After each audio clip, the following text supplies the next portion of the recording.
பிரியாணி எப்படி செய்வது அப்படின்ற வீடியோ கிடையாது.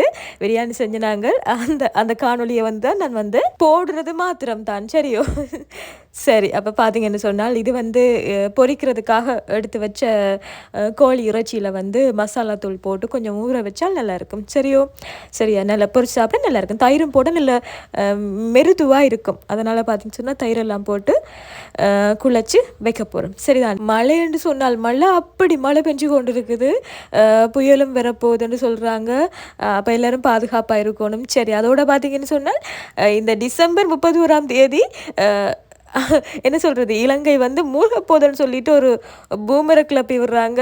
அப்படிலாம் கிடையாதுன்னு. ஏன்னு சொன்னா, காலாகாலம் மார்கழி மாசம் என்று சொன்னாலே வந்து இப்படித்தான வந்து அ இயற்கை அனர்த்தங்கள் வரப்போதுன்னு சொல்லி எல்லாரும் கதைப்பினமாம். ஆனா அது வந்து அ சுனாமி வந்து வந்திருக்குது. ஆனால் வரக்கூடாதுன்னு நினைக்கிறது. சரியோ?